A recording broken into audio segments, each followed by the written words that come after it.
very much for staying with us. Time now for Eye on Africa with me, Georgia Calvin-Smith. Tonight, dozens of protesters are killed as Sudanese security forces launch a violent crackdown and break up a 2-month-long sit-in outside of army headquarters in Khartoum. Demonstrators, though, remain defiant in their calls for civilian rule. Also, a man who was formally convicted in connection to the killing of a human rights activist in 2010 says that he's now willing to return to DR Congo from Senegal to help with any future investigation. Paul Mulambwe accuses police of having orchestrated Floribert Chebeya's killing. And more than 30 protesters were killed in Sudan on Monday in a violent crackdown on demonstrators. A long-running sit-in outside of army headquarters in Khartoum was raided, and clashes also erupted elsewhere in and around the capital. The UN's accused the military council of using excessive force. Monday's bloodshed is the worst since President Omar al-Bashir was overthrown in April. Tense talks on a handover to a civilian authority have been suspended, and despite the risks, demonstrators are determined to launch a campaign of civil disobedience. Marches began again on Monday night. Asma Ismail is one of the demonstrators. She told me more about Monday's violence. The dawn on today, in front of the military headquarters in Khartoum, an attack against peaceful protesters took place. What we have seen there is heavy use of live ammunition, use of tear gas, beating with sticks and with lashes.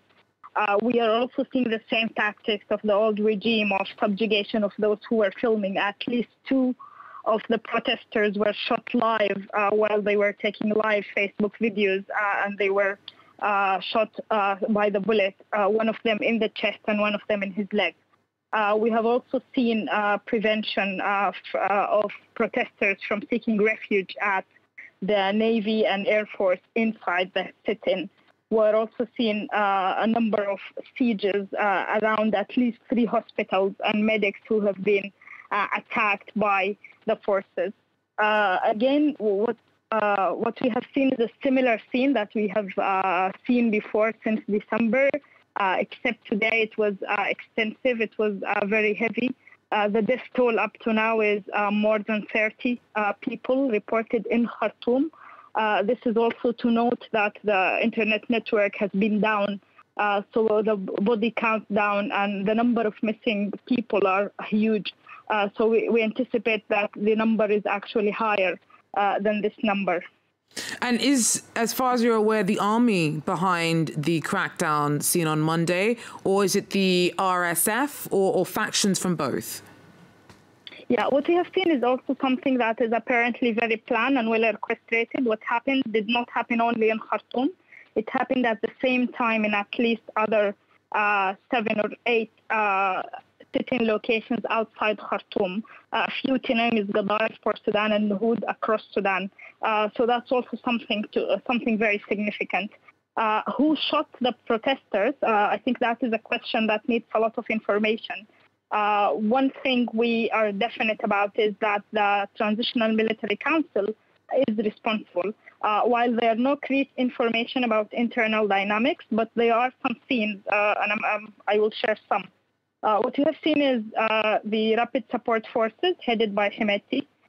Even before the attacks late last night, they were trying to provoke protesters and to lead them to violence. That did not happen due to the commitment of the protesters by the peacefulness nature. We have also seen forces from the Rapid Support Forces. We have seen pickup cars that were previously used by the NISS, the National Security and Intelligence Force. We have also seen pickup cars that are that are of the Rapid Support Forces. We have seen soldiers from the Rapid Support Forces, from the riot police, and some unclothed men across Khartoum. Later during the day, there were masked men also moving around 5 p.m. across the streets. That has also not only been in front of the sit-in. We have seen in a number of neighborhoods in Khartoum that there have been a shooting and use of live ammunition. This is also to note that some of the army junior ranks were disarmed earlier during the day and were not able to defend or refuse to defend and protect the sit-in. Also to note that the background of this is a military institution that has been under 30 years on the empowerment scheme and the power of the Islamist Front. So most of the senior leaders are actually affiliated to the previous regime. Noting also, just quickly, can you tell us what does all this mean for your hopes for civilian rule? What do protesters do next? Yeah, so this means that the military council has actually chose not to go with the political solution of the negotiation. What is next is that the protesters have only one way moving forward, is to accelerate the announced already protest across Khartoum and other cities started, public strike. A number of other organs and professional groups have already signed up for a civil disobedience that have already started today. The only solution will be for the military council is to hand over power to a civilian rule. Asma Ismail there, protester in the midst of ongoing demonstrations in Khartoum. Now, a former apartheid-era policeman will face charges over the killing of an activist in his custody in 1971. On Monday, the High Court in Johannesburg dismissed João Rodriguez's application to have that prosecution blocked. The 80-year-old says that Ahmed Timol jumped to his death from a police station where opponents to white minority rule were often held. Timol's family say that he was tortured and killed. The case could lead to the prosecution of similar apartheid-era crimes. Now, Switzerland's top court has temporarily suspended rules forcing some female athletes to artificially lower their high levels of testosterone if they want to compete in certain events. The Swiss federal tribunals barred the application of the rules brought in by the International Association of Athletics Federation until a hearing is held. South African Olympian Caster Semenya appealed an earlier finding by the Court of Arbitration for Sport, which found that the rules were necessary.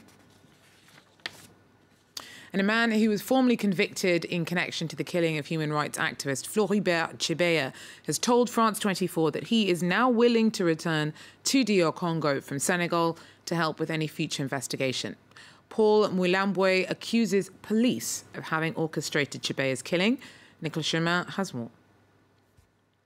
For the first time, Paul Mulambwe has accepted to be interviewed on camera. He's a key witness in the killing of Floribert Chebeya. Chebeya was murdered in 2010. He was one of Congo's most prominent human rights activists. Mulambwe accuses John Numbi, the head of the police at the time, of being behind the assassination. The witness fled here to Senegal 5 years ago, fearing for his life. But now that there is a new president in Congo, he says he's ready to testify in his country. He wants to be extradited.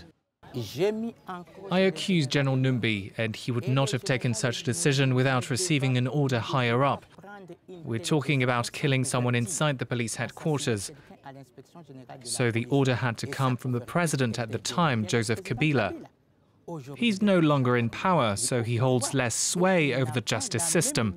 And that's why I'm ready to be extradited.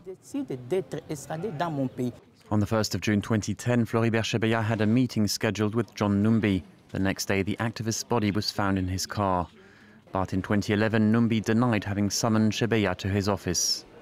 He never called me. Not that day, not the day before, not the week before, not the month before. Mr. Chebeya never called me, never sent me a text. That day, it was impossible for me to organize a meeting with him. Last year, 6 months before the presidential election, Joseph Kabila appointed his close ally Numbi as Inspector General of the Army. Well, that's it for Eye on Africa for now. Thanks for joining us. Do so again. Take care.